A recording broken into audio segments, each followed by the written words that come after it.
The true case of the Hargan family murders. This case from McLean, Virginia, reads like a family drama turned nightmarishly tragic. A story of love, jealousy, greed, and betrayal within a home that appeared perfect from the outside. On July 13, 2017, 63-year-old Pam Hargan, a successful businesswoman, lived with her two daughters, 34-year-old Megan, 23-year-old Helen, and Helen's 8-year-old niece in a beautiful home on Dean Drive. Pam was known for her generosity, especially toward her children, wanting to see them independent and happy. But behind the walls of that house, resentment had been brewing. Pam had been planning to buy her youngest daughter, Helen, a home, a gift meant to help her start her adult life. However, she refused to do the same for her older daughter, Megan, which reportedly caused tension between the sisters. To complicate things further, Pam disapproved of Helen's boyfriend, Carlos Gutierrez, and made it clear that he would not be allowed to move into the new house. Everything came to a head that July morning.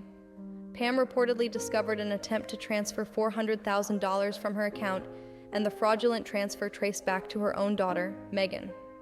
She asked Megan to go to the bank to resolve the issue, which she did, captured on CCTV. The following day, a series of chilling phone calls began.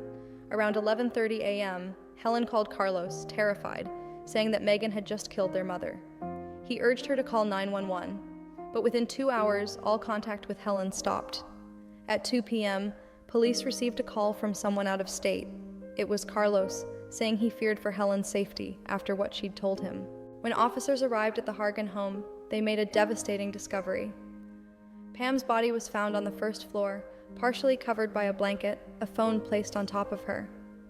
Upstairs, Helen's body lay in the bathroom with a rifle between her legs, a scene that at first glance looked like a murder-suicide. But something didn't add up. There was not enough blood on the rifle, and the gunshot wound to Helen's head suggested she'd been shot from above, not self-inflicted. The phone found on Pam's body had been wiped clean, suggesting an attempt to stage the crime scene. Detectives began focusing on Megan. During questioning, she initially claimed the deaths were a tragic argument gone wrong, suggesting Helen might have harmed herself. But under pressure, she admitted to something else. She had indeed tried to steal her mother's money.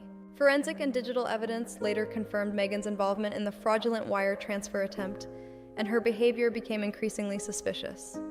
Despite failing 3 polygraph tests, she denied any role in the killings. It wasn't until 2018, more than a year later, that Megan Hargan was indicted for 2 counts of first-degree murder and 2 counts of using a firearm in a felony.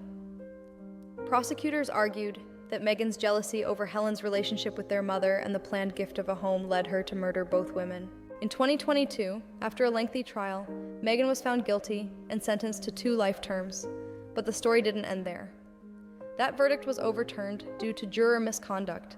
One juror had recreated the shooting scene at home and shared her findings with others, violating court rules. A retrial began in 2023, and once again, the jury found Megan guilty. In 2024, she was finally sentenced to life in prison without parole, closing one of Virginia's most shocking and heartbreaking family murder cases. For those who knew Pam and Helen, justice came late, but it came in the end. Pam's friends described her as a devoted mother, who always put her daughters first. Helen's boyfriend, Carlos, has spoken publicly about his grief, saying he still hears Helen's voice from that final call, the call where she tried to save her mother's name and her own life. This case is a haunting reminder that sometimes tragedy doesn't come from strangers, it comes from within. A family torn apart not by outside danger, but by betrayal, jealousy, and greed. Please make sure to follow for more true case archives, because some stories should never be forgotten.